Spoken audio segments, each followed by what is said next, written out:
Bandeko balandi to bisaka bino TV za radio te senge to beta masolo ya mboka bandeko balandi bobi bino moko mois de mars ezali mois oyo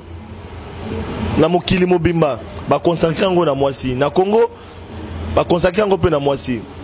mais to ko mitu na lelo bandeko balandi basi ya media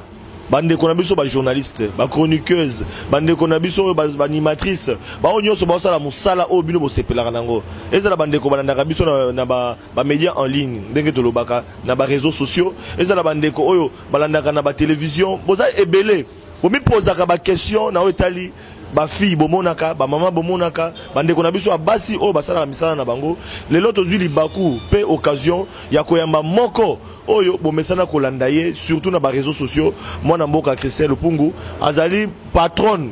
promoteur ya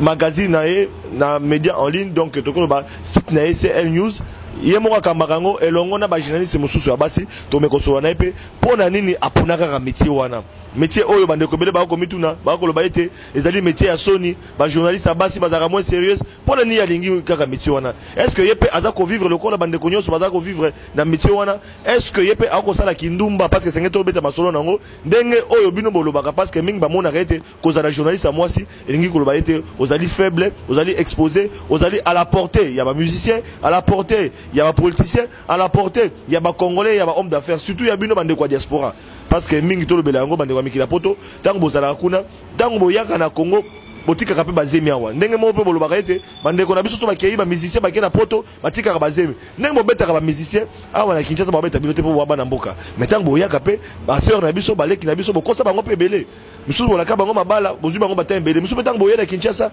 bokomi so obi mana okobomena ba misusu alors lelo yo to kobeta masolo wana te mais to koso skona ba mama oyo bazalaka à la portée nabino ba maman o bazalaka na média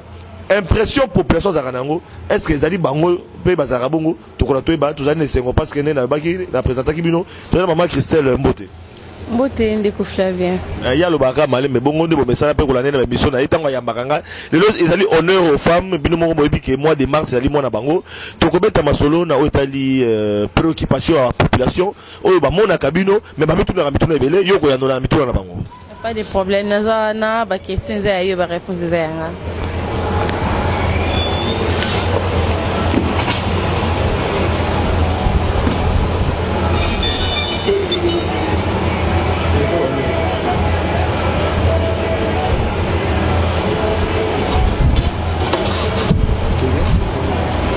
Mbote maman Christelle.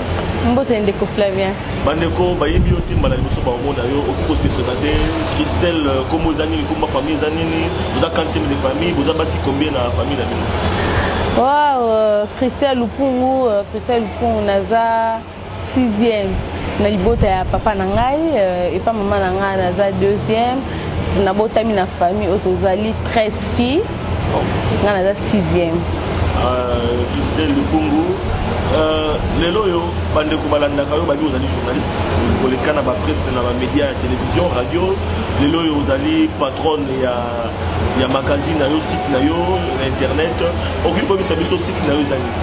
voilà bandeko bazolandanga ba msusu bayebi na ba o bayebi te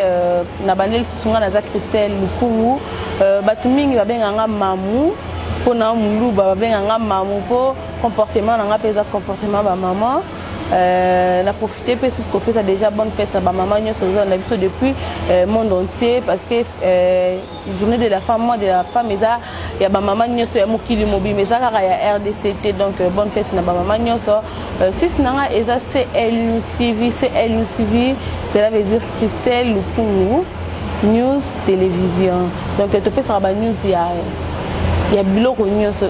tokenda na politique tokenda na musique tokenda na théâtre donc touchaka ba couche nyonso. Voilà Christelle Lupungu c'est elle tokende malamoko parce que bandeko ba ko reprocher na ba journaliste à passe ça moi de la femme mais nous il faut que ça peut explication pour la journaliste à moi si lingi ko bazali légère pour la journaliste à moi si lingi ko bazali faible ozali ndumba ozali nini habite est-ce que lelo yo bato yo ba reprocher ka bino bandeko na biso abasi ba conscience na biso na musala bozo sala yo moko de la victime nango na musala bozo sala. Oui, nous avons victime non parce que nous sommes le canal TVA ils n'auront pas surtout pour la mibalo babala biso bamonaka mwasi na aza exposé déjà exposé na TV mutu nyonso alingaka abandolula surtout soza mwasi kitoko donc surtout na banzela nde totambolaka bajugaka biso ke bafille ya média tozalaka bandumba tose respectaka te or eza métier moko eza métier ya bamibali kaka te tant tokenda na baifasik tokenda na bapic basefogi bacentre ya baformation ya journalisme batya te ke awa totangisaka bamibali alors tu comprends et ça la ngape passi pourquoi ba traiter biso ka bandumba oui ba traiter biso bandumba parce que ezana ndamu pe ba concert na biso ba se comporter mabe ba biso ko réputation na biso nyonso yango biso so ba tia biso na kata kitunga moko or eza yango te mutu na mutu aya media ayebe loko oya ko sala neti ngana ya media na ya na monde media ça fait déjà na 2018 awa na zoko ça 10 ans. Donc c'est 10 ans dans le monde des médias, dans une expérience dans la TV à Kinshasa, avant TV qui dans la presse écrite, dans les cas de la presse écrite, après dans les cas de Global TV, dans les cas de magazine Poissa, dans les cas de la 2, dans RTNC2, magazine KNB à Jimmy Mukendi, dans les cas dans les cas de la émission Belé, dans la émission Belé, na ba chaîne na Kinshasa na tanga neti CMB Digi les cas na la 2 na les na ba chaîne ebele banzondo TV na les cas ti lelo na préféra nanga ko sala ko kende na média en ligne mais na média en ligne pe lisusu mutu ka makasi pour le contact na ba de komiki na photo awa na Kinshasa na photo est-ce que na 10 ans d'expérience vous en avez et combien on peut déjà aux la harceler na invité ou que vous allez émission invité lobby invité comme ko le ko makam robot et comme problème est-ce que peut ba ne pas photo ba déranger rabino parce que les gens vraiment faut solo là à cœur ouvert voilà neti ba ndeko poto wana to machi ba mutu ba déranger na bango ba déranger bazanga te mais soki bande ko poto baza ya o balanda biso ezaka te ya mbutu mbutu ka balanda biso ba responsable pe balanda biso batala siko mutu nini o bakoki ko bando déranger neti ngai Christelle ba benga nga mamu na memela ba ligne na nga mona memela na média donc ezaka n'importe qui te ayaka po ya ko déranger ngai nazalaka mingi na ba fan nga po biso tozana ba fan nga mingi basala ba maman nga téléphone nga ko okutaka ba pelle mingi ezaka ba maman et ça la nga bien mais ba déranger bazanga na bango te ba déranger biso neti nga na ministre avant de ba déranger mais na ministre loka ba tsaye ba identité na ngai ba yeba état civil na ngai ba yeba ndenge bon ngai Christelle a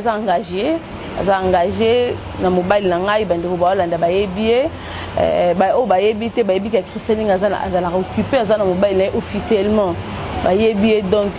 pas dérangement ici les ala souper alors moi na moka Christelle on a ba journaliste ba baby sa métier na bino o ba pesa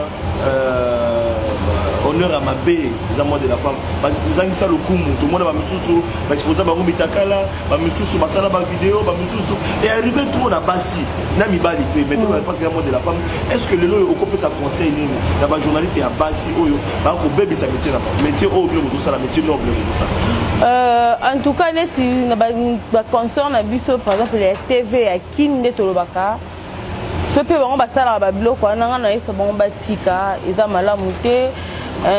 moni chose ba sinzoto na biso za sacré il faut to batela on to pesa nzoto on valeur quand même so ezaka que to expose kango le comme na ba réseaux sociaux ko partager ngo na ba bluetooth na ba WhatsApp de l'homme sous mobile mo bazaki na posa na metala tango tala yo ba photo mo ba charana donc envie na ezala soute totika mais neti na bande ko na biso média en ligne cas de le ba conseil on peut ça bango ezala te on peut ça bango ezala te mutu na mutu ebi elo nini a osala mingi baya na média na biso en ligne de tolobaka baya musala te baya ka cop ayo sala cop batu baye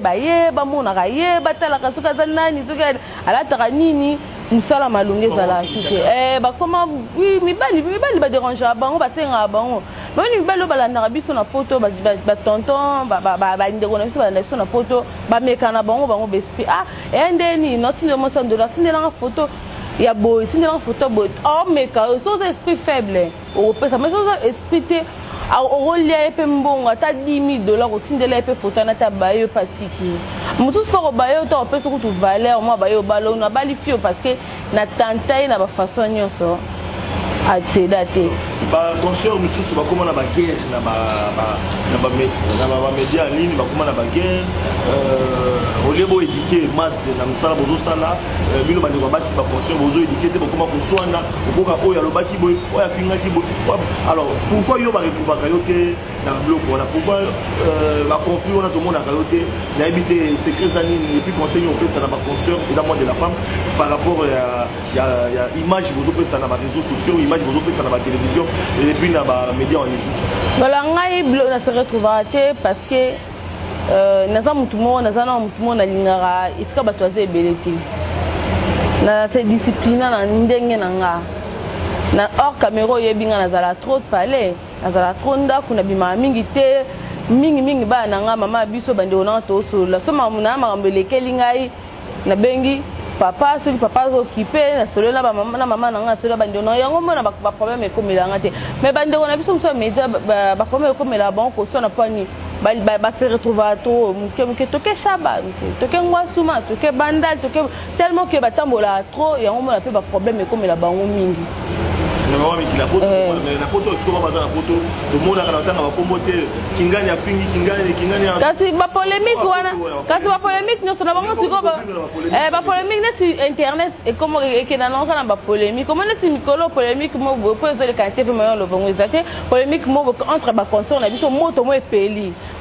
comment ba ndeko ba ndeko biso mo ba linga bon mikolo ba lo ba internet eza bonga parce que ko swana eza ko zo uta koto ezo kende koto mo ba linga bon. Or eza pe na bato musu balinga yango te eza kitoko yango na yebisa ba concert na nga mususu otokutana na tosolaka napesa bango concert na nsima caméra en tout cas mona mbosala lobi après 10 ans après 5 ans le musu mobali mobo obala otyo na ndako na ye obota pe bana biso pe tobota mikolo ba umela te balingi okota mo ba réseaux sociaux na ba téléphone na biso ba android aya kuta jour muso fongole kuta mama na ya sona ka finga ka bobo na esala kito te dans la pexa bango en tout cas on profiter sous no yebisa bango toza eza mona biso ba mama en tout cas botika mama bo sala kana bo pesa vraiment honneur na ba mama nza ba mama botika mama ko swana ka ba vie privée na bino ko publier kango o akende ki boye o afinga ki boye o atonga ki o sala ke za ngo important te eloko za important to ki media pour na ko informer ba tout sala ka musala na biso to tika ba futilité inutile so to ko swana to sona na sima caméra et non to cha caméra to bengi na leona ke obunda na mutu intel ou caméraman ya kotika ngai non c'est pas bien oh na bengi muninga téléphone na sali bo c'est pas bien en tout cas to sala ka musala na biso auto yelaki. Merci beaucoup de commencer à souka ya interview la mission maman Christelle sur que vous avez un message pour la question de comment côté par rapport aux femmes congolaises il y a biso bazali on bazali la diaspora wala no parti pourquoi dans la message pour que ça la maman congolaise on va même pas la boka ba maman congolaise ba maman nyoso zo na biso ana Kinshasa pe partout le monde message ngeza ka bolingo to soutenir ba papa na biso parce que moi le barazo to comme mois de mars c'est ça mois de la femme biso nous sommes dominés qui colons mibali or eza yango te mobali azaka na position na yazaka mobali otikala ka mobali na position na ye wana o azala nango kaka 365 jours wana donc to respecter ba papa na biso to soutenir bango parce que tozo sala déjà donc tozo sala musolo tozo sala les arrêter pour na ba poche na biso mono ils appellent pour soutenir bon ce papa de AP sur accès wana ya okenda musala neti na bandeko na biso wana na biso na poto yo kata pour 3h 4h parce que ba katara ba sœur nanga ba zebe na poto non cela Christelle abimaki depuis 4h non à 12h to sola na midi 12h l'après-midi donc papa déjà ça fait ça avantage wana ya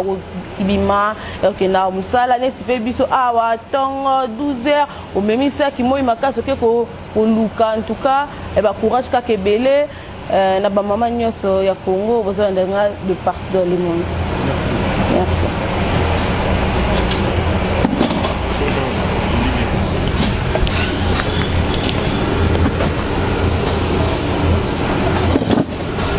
Voilà bandeko to bisaki bino to ko maman Christelle bolandi bino moko mitune za rabiso ya nozaka ye message zalika moko ya bolingo ya pesi na ba maman to profiter pe na loba ete après maman Christelle to ko mape ba maman mususu surtout ba maman oyo bazali na média en ligne oyo ba mesana côté ya à travers l'émission na bango ba mesana ko sala ba émission pour na ko éduquer masse banda mboka ba congolais diaspora et puis ba congolais bazomi na Congo donc toko so na bango pe toko so ba maman oyo pe baza ba conseiller journaliste na ba télévision ba ça na bango to poni bango pour nani parce que to lingi ba oyo baza ko émerger ba ça bango malamu to boyi ba basi ba yebana basala ba combo parce que les loyo ba vu pe carré na bango to appel occasion ya ko propulser jeunesse ya mboka na biso surtout ba baza ko se distinguer na musala na bango donc ezaki honneur mingi pona ko maman c'est le pungu na banzi na mikolo ko ya to ko beta masolo na invité mususu to baka masolo ngo zongelengi en tout cas occasion pe honneur na ba maman na magazine to kondola to pe ça fait occasion ba maman va s'exprimer merci mingi na bino bande ko zo ba ko na biso to kutani lobi pe to kutani mikolo ko ya na masolo mususu matondo.